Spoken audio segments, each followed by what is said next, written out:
Antes de responder tu pregunta, lo que dices también responde a otra de las preguntas anteriores donde hablabas de los problemas que se enfrentan. Y es que la UNAM es una de esas instituciones que las élites han creado para reproducir su sistema de dominación. Claro, con el paso del tiempo las comunidades han cambiado y las composiciones sociales han cambiado. Sin embargo, mucha gente nos ha cuestionado y nosotros mismos nos hemos cuestionado si no deberíamos más bien estar construyendo modelos alternativos de educación en lugar de queriendo todos entrar a la UNAM, ¿no? De querer todos entrar a la UNAM. Eh, lo digo porque finalmente es una contradicción también de la lucha que damos, porque los compañeros luego entran a derecho y se descomponen ahí, ¿no? Hay otros que deciden utilizar el derecho como una estrategia de lucha también, pero bueno, eso ha sido también complicado, solo me acordé por lo que decías. Eh, Aunque no somos un movimiento de grandes masas, sí ha sido muy difícil asumir el reto de la formación política en general. Eh, lo hemos intentado en particular a través de la comisión de diálogo que te decía. Eh, por allí de febrero, una vez que llegan la primera ola, digamos, de compañeros a los que se les invitó a participar en el movimiento cuando presentaron el examen, bueno, más bien marzo, cuando presentaron el examen, ya se empieza a conformar lo que será la composición del movimiento de ese año. Entonces ahí se propone que se vuelva a animar las reuniones de la comisión de diálogo y entonces pues la comisión de diálogo previa tiene la responsabilidad de preparar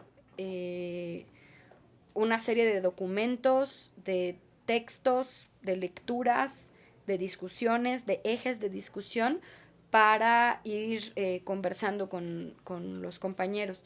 Entonces, si bien las reuniones de esta comisión siempre son abiertas, se convocan en la asamblea, se convocan en las redes sociales, o ahí le ponemos, acuérdese que la reunión de la comisión de diálogo es tal, normalmente llegan a la primera reunión 40 muchachos y poco a poco se van reduciendo con el paso del tiempo, pero ahí nos permiten un círculo más pequeño por lo menos una vez a la semana, reunirnos a discutir y analizar en particular lo que tiene que ver con el problema del acceso a la educación superior. En el caso del MAES, a eso se han limitado hasta ahora las discusiones y el análisis. Ahora, en las asambleas también se buscan recursos.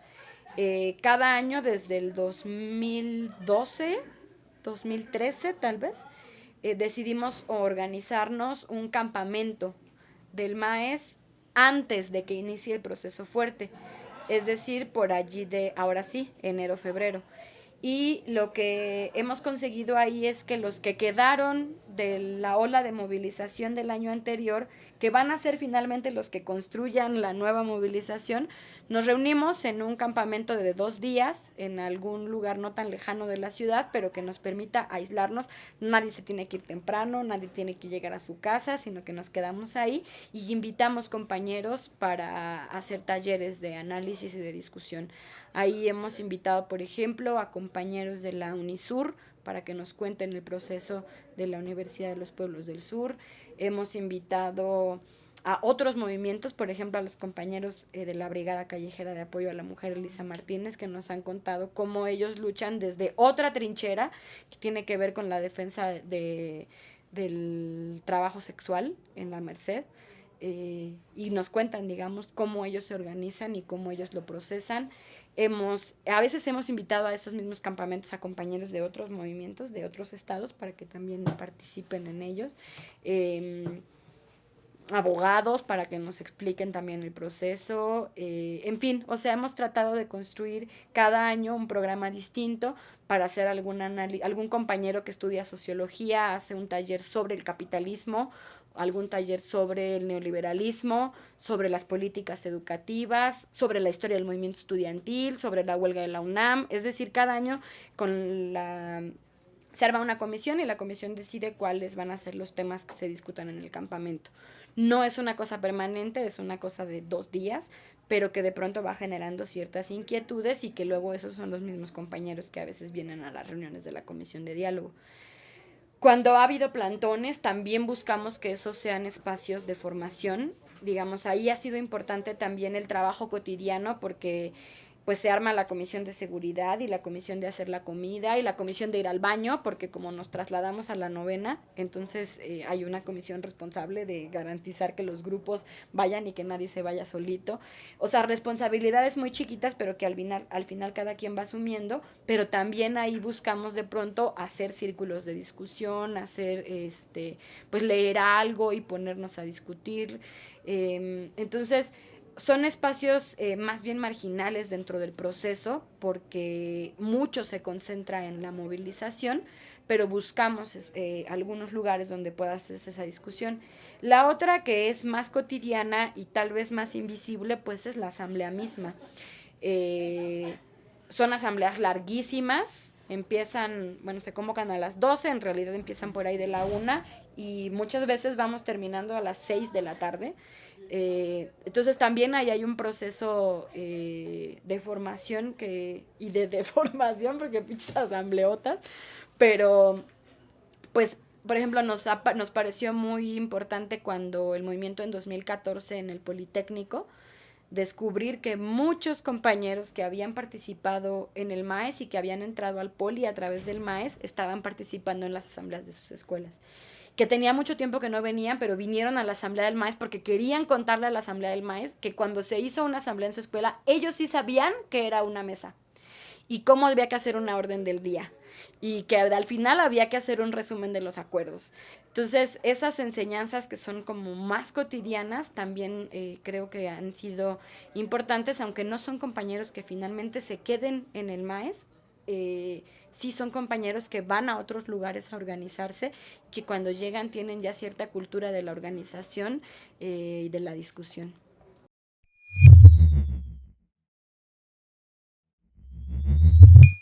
Pues te decía yo que las reuniones de la comisión de diálogo eh, se mantienen constantes por lo menos una vez a la semana, 3, 4 horas a la semana, durante 4 meses más o menos, previo al inicio de la etapa fuerte de movilización. Ese es un espacio que está fundamentalmente dedicado a eso. Más las asambleas y estos espacios chiquitos que vamos buscando. A veces también hay algunos talleres que durante el mismo proceso se construyen, que son, por ejemplo, talleres de brigadeo. Y entonces todo el mundo nos juntamos y en grupos vamos decidiendo qué vamos a decir cuando vayamos a brigadear. Y ahí también pues hay cierto proceso de análisis de datos, de cifras, de cómo llegar a los compañeros que hay que decir, que no decir. Y eso, o sea, es parte importante, es una cosa que se observa de forma permanente, pero muchas veces la intensidad de la movilización y la cantidad de tareas que se construyen alrededor de eso van dejando también pocos espacios.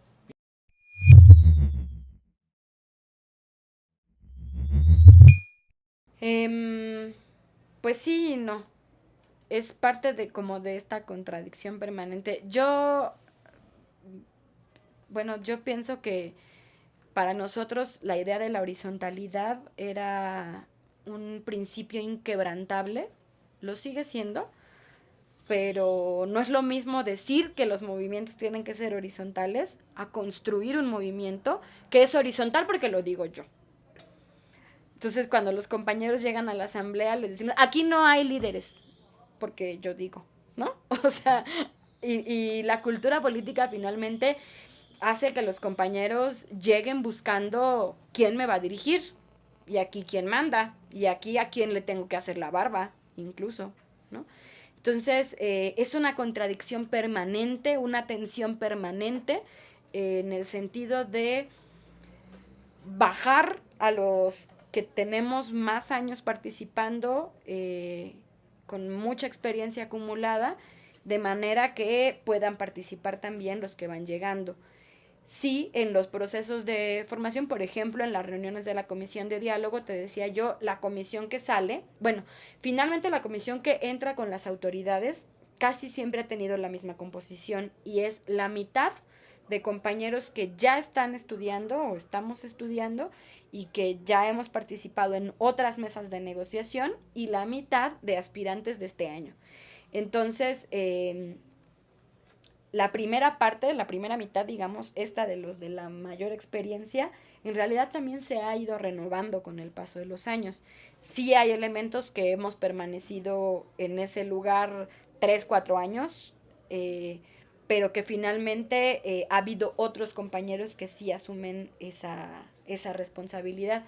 Entonces, bueno, te decía yo, la comisión que sale es la responsable de compartirle la experiencia acumulada a la comisión que va a entrar. Y entonces ahí hay una mezcolanza en realidad. Sí hay una responsabilidad clara en algunos compañeros que son los que tienen que traer las copias, que son los que tienen que garantizar que haya, garantizar la convocatoria, promover la discusión eh, y plantear finalmente los temas, ¿no?, que van a discutirse.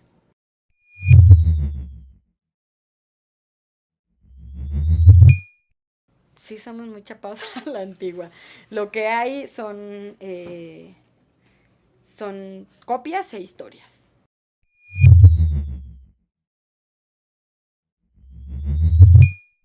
Mira, fundamentalmente nos hemos construido el discurso alrededor de las investigaciones de Hugo Aboites. En particular, desde 2010 que salió la medida de una nación, le decimos que es la Biblia, y entonces ese es el texto que fundamentalmente leemos. Por supuesto, nadie se avienta las 900 páginas del libro, pero sí hay selecciones de documentos ahí. Hay otros documentos que hemos ido construyendo también entre nosotros, que han sido a veces artículos que nos han pedido para alguna revista de un grupo de compañeros, documentos que hemos escrito para entregar a las autoridades, donde se sintetizan también las demandas, ponencias que hemos tenido que escribir para ir a foros a los que nos han invitado. Y hay un documento que también hemos ido trabajando, que es un desglose de cada una de las demandas del movimiento que se va discutiendo sesión tras sesión.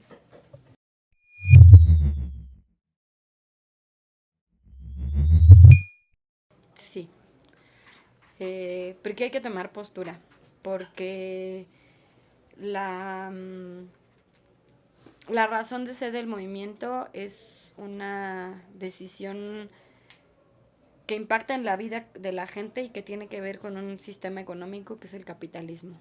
Entonces, aunque las demandas no necesariamente lo expresan, para nosotros la lucha tiene que ser anticapitalista y eso nos coloca necesariamente de un lado y es del lado de la izquierda.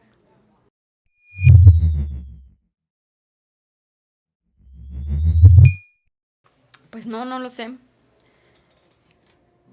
Habría que contraposición, preguntarles. sus enemigos, en este caso, bueno, las burocracias universitarias o las administraciones, ¿cómo los definen a ustedes? Pues es que no lo sé. Habría que preguntárselos a ellos, yo creo. Es que si lo que te diga va a ser más bien cómo nos vemos nosotros a nosotros mismos, yo creo. Este, sí, no, no lo sé.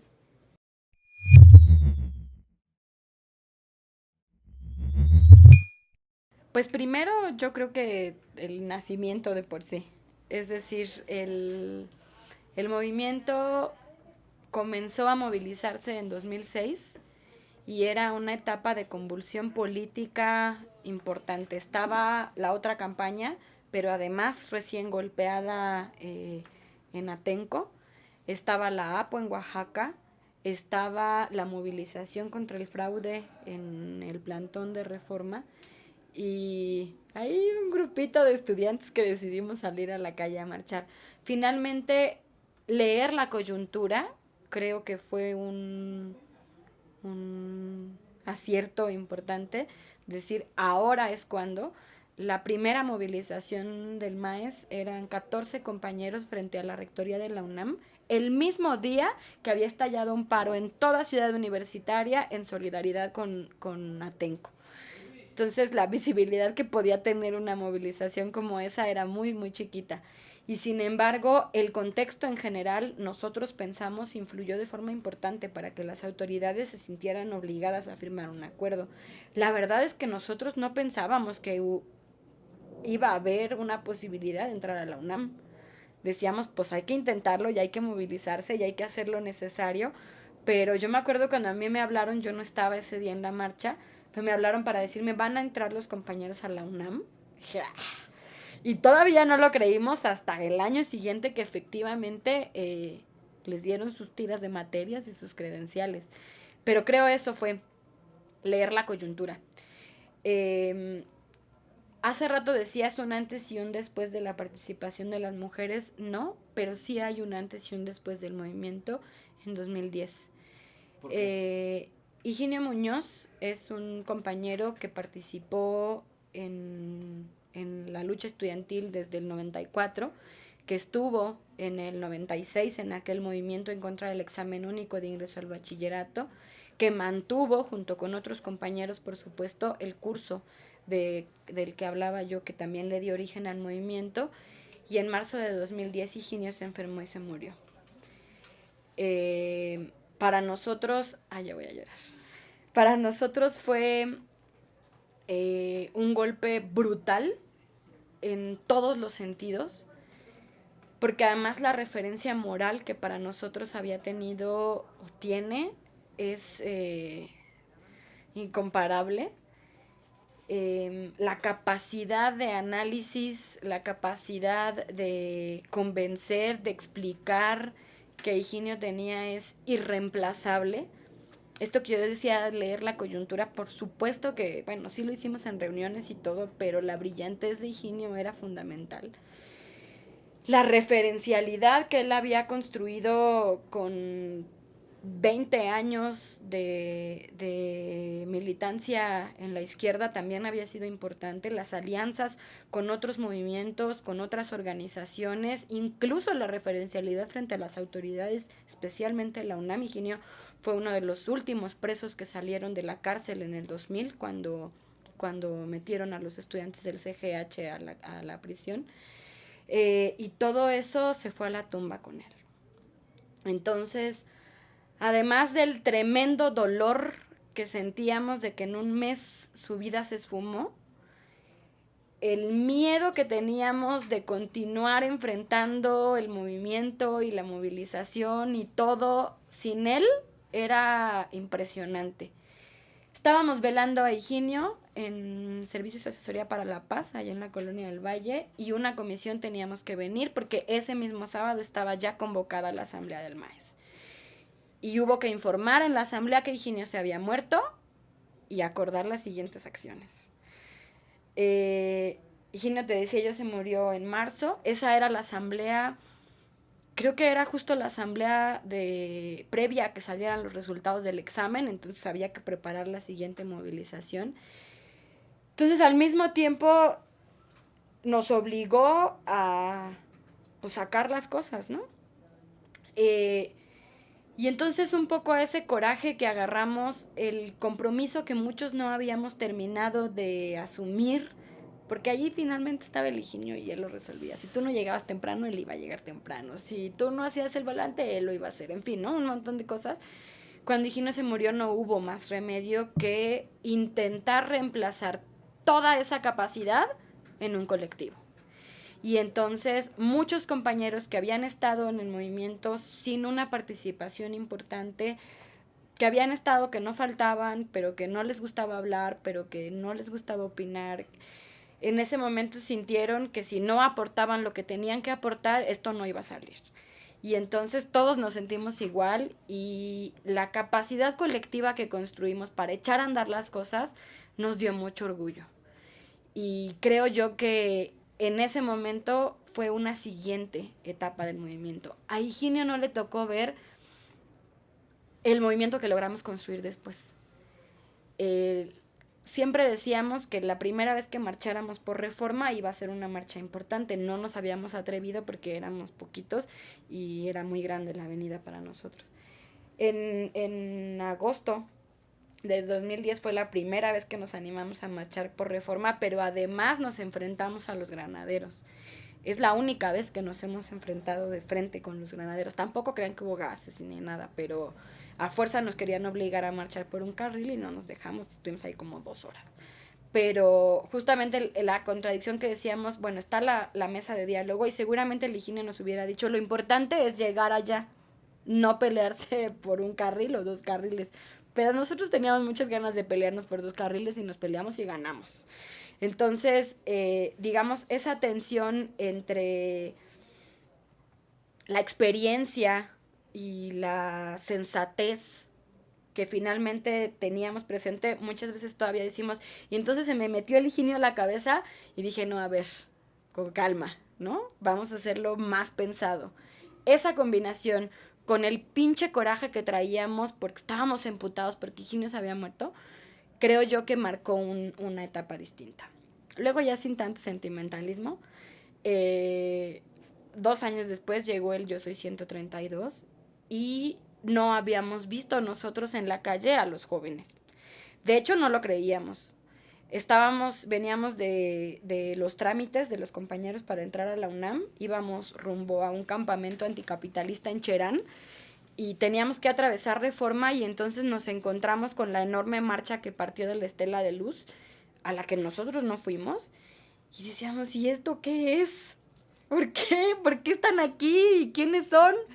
Y regresamos de Cherán y nos encontramos con que había asambleas en todas nuestras escuelas y ahí fue difícil porque hubo que tejer la participación de los que estábamos en la universidad, en el poli, participando en las asambleas, con la asamblea del MAES, que fue la única asamblea durante un periodo que no era la asamblea de una escuela, pero tenía un voto en la asamblea del 132, que nos costó, por cierto. Pero, digamos, ese convivir con otro movimiento, con un movimiento mucho más grande, con un impacto brutal. Nosotros andábamos persiguiendo siempre a los medios de comunicación y en el 132 eran los medios de comunicación los que perseguían a los estudiantes. Fue importante y también fue importante que supiéramos participar con humildad en ese proceso. Digamos, no querían ser aquellos que dijeran el rumbo del movimiento, sino poder tener una participación, porque además eso nos abrió las puertas con muchas organizaciones estudiantiles que no nos habían visto, que no entendían o no habían visto el tema del examen, del acceso a la educación superior, que nos querían excluir de la asamblea del 132 porque no éramos estudiantes o porque no era una asamblea de estudiantes. Y entonces explicarles la importancia de que había una asamblea de los que no eran estudiantes pero querían serlo, también fue una cosa que nos permitió construir muchas alianzas que hoy todavía conservamos. Pues yo creo que esos han sido como los grandes momentos de inflexión.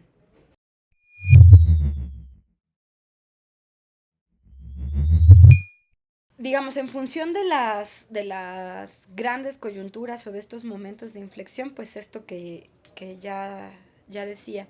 En general, creo que los grandes logros del movimiento han sido, por una parte, incidir en el debate nacional sobre los problemas del acceso a la educación superior. Digo, la primera vez que vimos un encabezado en el periódico que decía 250,000 rechazados en la Ciudad de México, 2 puntos, MAES, nos sentimos muy importantes. Digamos eso, poder incidir en el análisis, poder incidir en la discusión, conseguir que nuestra voz pudiera escucharse al lado de la voz de los grandes académicos y los grandes expertos disputando con las autoridades universitarias, creo que ha sido un logro importante, porque además, un ejemplo, digamos, que usamos es que en 2006 las primeras notas en el periódico respecto del movimiento salvo la jornada tal vez, eran los burros, los rechazados, los que reprobaron el examen, en lugar de ponerse a estudiar se fueron a hacer una marcha, bla, bla, bla. Y con el paso de los años, ahí, o sea, solo La Razón y esas cosas se atreven a ser encabezados como ese.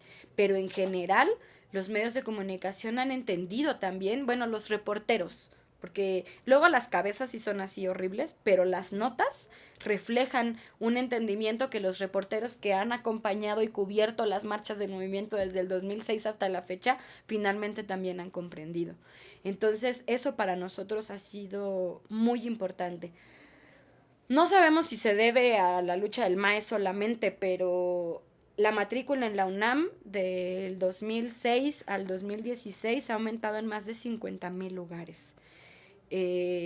Claro, ahí hay muchas simulaciones de por medio, porque están todos los lugares de la educación a distancia y muchos lugares en el posgrado. No han terminado de recuperar los 7,000 lugares que le siguen debiendo al CCH desde el 96, pero ha habido un aumento significativo de la matrícula en la universidad. Y eso creo, o creemos nosotros, que es un logro también de la denuncia que hemos hecho. Hay casos muy chiquititos, como el caso de la Universidad Autónoma del Estado de México, que si bien no ha incorporado a las prepas oficiales ni a los colegios de bachilleres, sí tiene un convenio con ellos de pase automático para los muchachos que mantengan promedios altos en el bachillerato. Pues es una demanda del movimiento, no necesariamente resultado de la negociación, pero sí está presente. No es lo que queremos, no es nada más para los de 9.5, pero ahí hay un entendimiento de que tiene que haber una transición clara del medio superior al superior. Eh, Otro gran logro que no necesariamente tiene que ver con las demandas es sobrevivir en un contexto como el actual. Es decir, yo creo que no, bueno, más bien no es fácil narrar 11 años de organización, de un movimiento que permanece, que tiene vida, que se reconstruye todos los días, y eso creo ya de por sí también es un logro importante, pero además que esa sobrevivencia nos ha permitido eh, contribuir a la construcción también de otros procesos a partir de aportarle a la lucha social. Compañeros que te decía yo han aprendido también ciertas dinámicas de la lucha que aunque a lo mejor no siguen acá, sí están organizándose en otros espacios.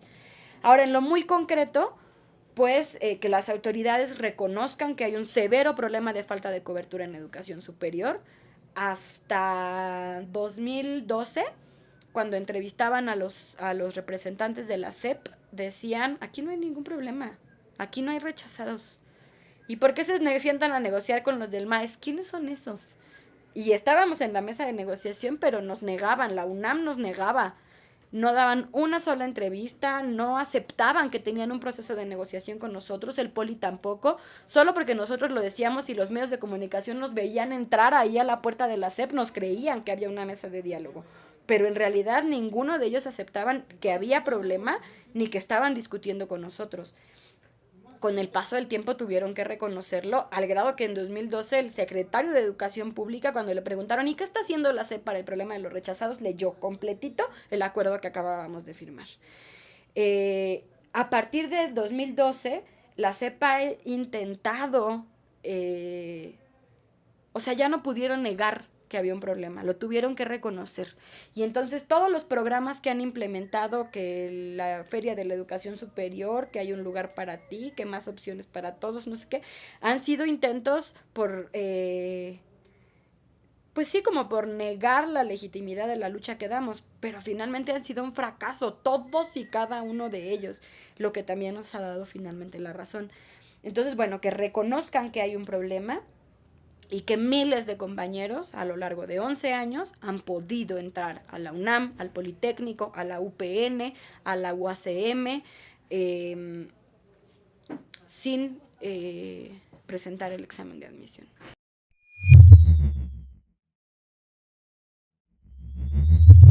Nuestras vidas. ¿Por qué? No, pues en general hay Sí, bueno, hay un compromiso de muchos compañeros que hemos estado aquí desde entonces y que el compromiso con el movimiento nos ha obligado a renunciar a muchas cosas de la vida cotidiana, pero no, ese era más bien chiste. Este,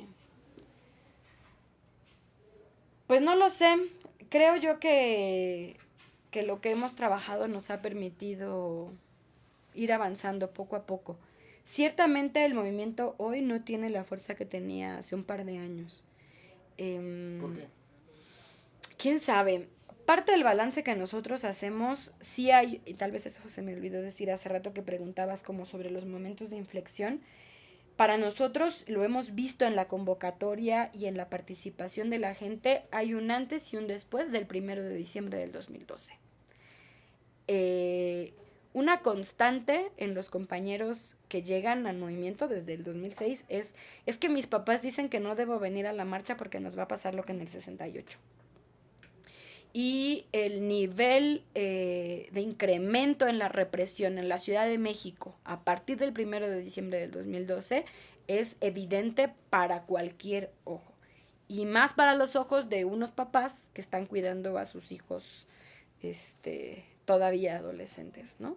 Entonces, sí hemos nosotros percibido una resistencia de mucha gente a participar en la movilización.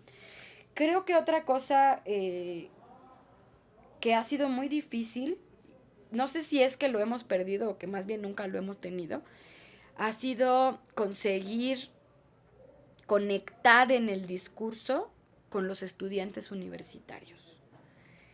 La gente en la calle entiende perfecto el problema. Cuando vamos al metro, cuando vamos al colegio de bachilleres, cuando vamos a las plazas públicas y le explicamos a la gente lo que hacemos y quiénes somos y por qué luchamos, nos aplauden, nos quieren dar dinero, nos dan besos, nos mandan a sus hijos, etc.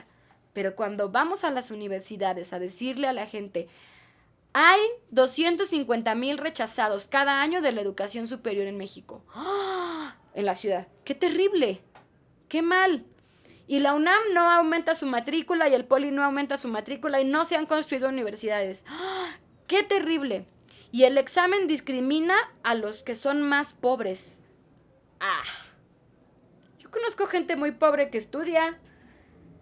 Ellos son los que se quedaron fuera de la universidad. ¡Ay, qué burros! ¿No les da pena? ¿Por qué no mejor se ponen a estudiar? Especialmente eso ha impactado en los estudiantes universitarios de forma brutal. Nomás te voy a contar una historia. En Facebook, desde hace un año hemos decidido aprovechar la publicidad pagada. Tú escoges que si te quieres gastar 20 pesos, 30 pesos por día. Entonces ahí hemos hecho experimentos. Entonces tú escoges a quién quieres que le lleguen tus publicaciones. Y ha habido publicaciones en donde nos llueve así feo la descalificación. La de por qué son burros, por qué mejor no se ponen a estudiar, por qué no mejor se preparan.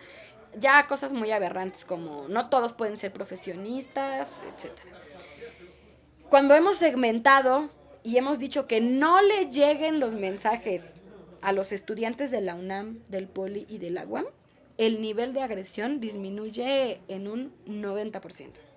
Entonces, ese ha sido un reto que no hemos logrado superar porque los estudiantes que entraron a la UNAM, al Poli, a la UAM, se sienten tocados por la mano de Dios y no aceptan ningún tipo de competencia.